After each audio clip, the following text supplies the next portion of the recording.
Hey guys, yep. So this video is just going to be a response about Dr. Zakir's video on Islam, and yeah, sorry for talking upside down, but I just want to maintain my anonymity, and I would also like, and yeah, and just tell me, do I look like a penguin now?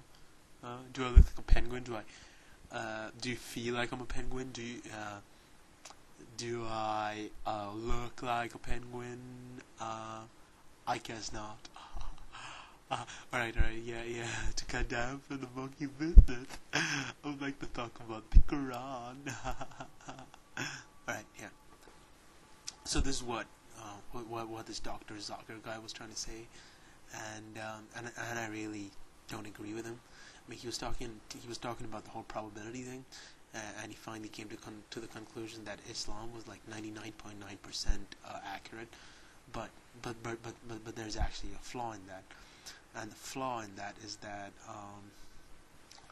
well, you know something, if he knows statistics and probability, he should know that if God, the all-knowing Allah, actually knew how the system was being prepared, like as in and knew how the whole solar system and the galaxy and the world was functioning, in that case he should know each and everything what took place, and therefore according to probability, I mean, even if he had made one mistake about the scientific inaccuracy, that means he wasn't the one who devised the system. That means he wasn't the one who actually predicted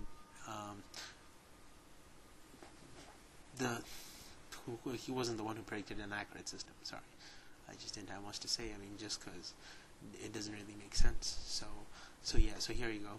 So this is what I wanted to say. What I wanted to say. So as long as you can prove just two scientific inaccuracies, that's all that's needed to prove that Islam was wrong. And so one of the let me just take one of them. And one of them is that okay, yeah. So in the Quran, in 2:29, 37, 6-7, 67, 3, and 71, 15, we are told that the sun and the stars are inside the lowest heaven, and we're told that above the earth there are 7 heavens, and each above the other. And so he's saying that the sun and the stars are inside the lowest heaven.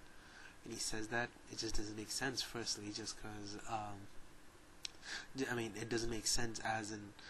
It doesn't make sense for us scientifically, but to him it made sense, obviously, because that is what he would have observed from a human's point of view. It wouldn't have been said by someone who is a creator, like say if it was God, and if God, the all-knowing actually spoke to him, then he wouldn't have said this, just because God would have actually known whether the sun and the stars are in the lowest heaven or the highest heaven. So besides the fact, that's one, it's out of the question. So that's one scientific inaccuracy. Now number 2 is about the setting of the sun. So in chapter 18, 86, in chapter 18 and verse 83 to 98, the Quran tells the story of a pious Muslim, Zulkarnain, and so this is what he basically said. So one day while traveling along, we find that until when he reached the setting of the sun, he found it to set in a spring of murky water or muddy water.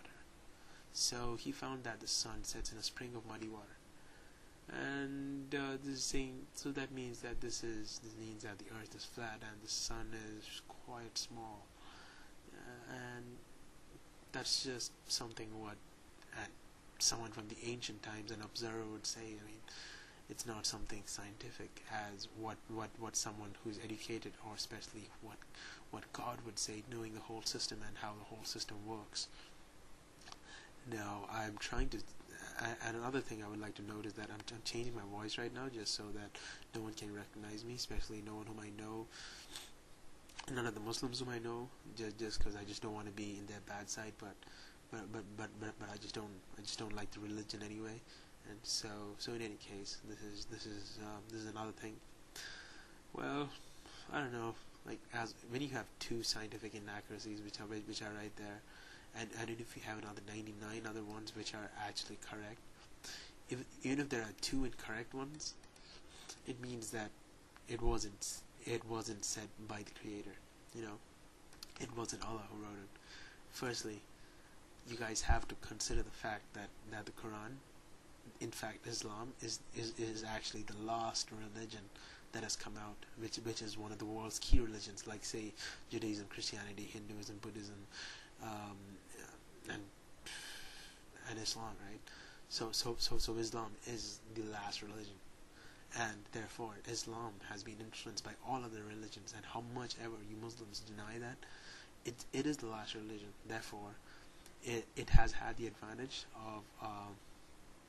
of containing the knowledge of all the other religions, and for example, obviously the Arab world had influences from obviously the Assyrian civilization to the Roman civilization to the Greek civilization.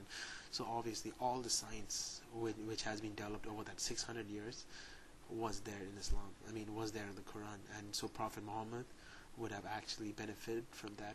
Whereas for Jesus and all the other people, they lived in a much more backward time, wherein there wasn't much of any advancement scientifically, and there wasn't too much of influence. But Quran came at a point wherein the Romans and the Greeks had already had the influence in the Middle East, you know. So unfortunately, I mean, in terms of Quran being the actual one, the actual religion, it's not really a big deal, you know. Just because it was the last one, and especially for Judaism. I mean, obviously it's going to be the most inaccurate of them all, with having all those bogus and crazy stories, just because it was the earliest one, you know. And so Prophet Muhammad, just like us right now, if any of us make a religion right now, it's obviously going to be much more scientifically accurate, just because we're not going to, suppose if someone actually makes up stuff right out of his ass, we know that we're going to poke him right at, we're going to poke right at him, right? And so he wouldn't bother to do that.